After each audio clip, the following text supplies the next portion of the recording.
Over the last few years, Ford dealerships have been getting more and more greedy. But guess what? Things have to change. They screwed their own customer base.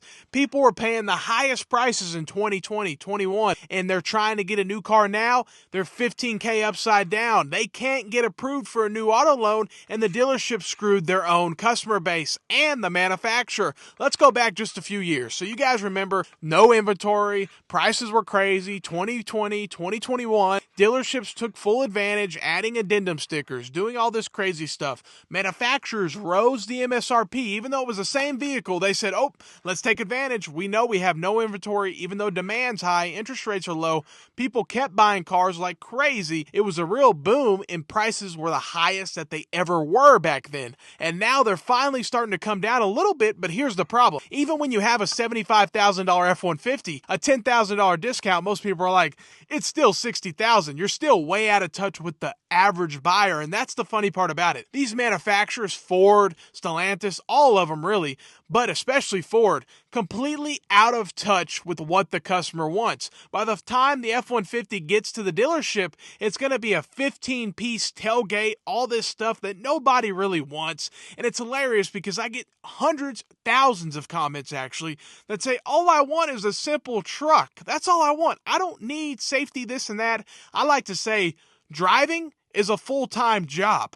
I like to drive my cars. I don't want the car to drive itself. So driving's a full-time job, and they add all these features that are supposed to be safety features, but a lot of times they distract the driver or get the driver a little too comfortable in certain situations to cause more issues in some situations. But overall, I think they can be more safe. But I know most people that watch these videos don't want them. It just is what it is. I'm not saying that they are or aren't. I'm just not a fan of it personally. And they are quite distracting. And that's the thing. These companies are so out of touch with what their customers actually want. And so by the time the truck gets there, it's super expensive. Even now, the dealers are finally starting to realize they have to discount $10,000, $15,000 for that F-150. It's still a $76,000 F-150. So it's still a problem. And here's the deal. Just a few years ago, doing markups. Most every dealership was doing markups and addendum stickers and a dock fee. That's the thing that people don't get. It's not even just a $10,000 market adjustment. You have the market adjustment.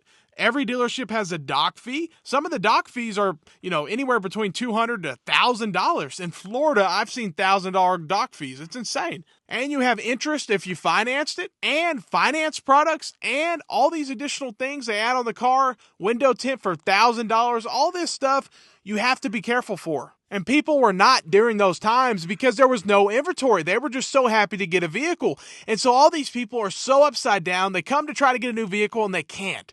It's hilarious, but it's not. They screwed their own customers. 11% of buyers, according to a New York survey, got declined. Repos are skyrocketing. People are really struggling on that end.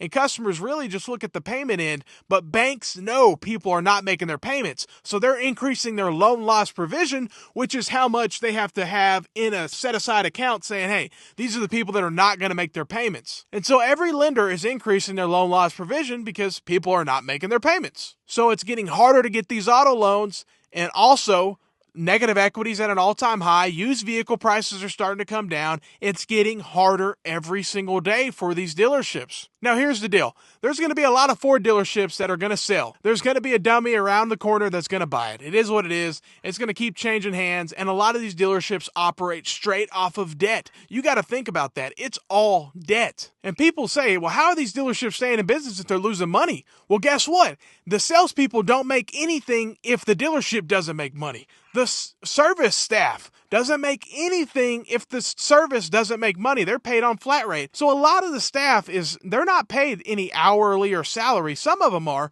And yes, I'm not saying it's cheap to operate a dealership, but still, at the end of the day, if the dealership's not generating income or revenue, people working at the dealership are not going to make revenue. It is what it is. That's why these dealerships can stay in business even when they're not profitable and they're running on debt, because guess what? They keep floating their debt to the next month, but it ain't going to happen much longer. That's why a lot of these dealerships are going to change hands and someone else's name is going to be on there. It's not the end of the world, but it's going to happen more and more.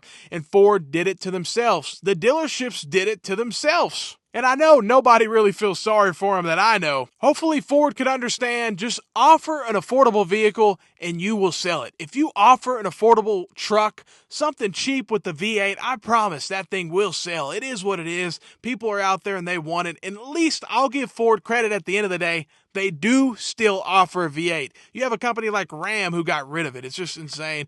But hey, no more bailouts with any companies. It is what it is. Let these companies fail. If they lose billions of dollars on EVs, it is what it is. They did it to themselves. Let me know what you think. Have a great day and stay blessed.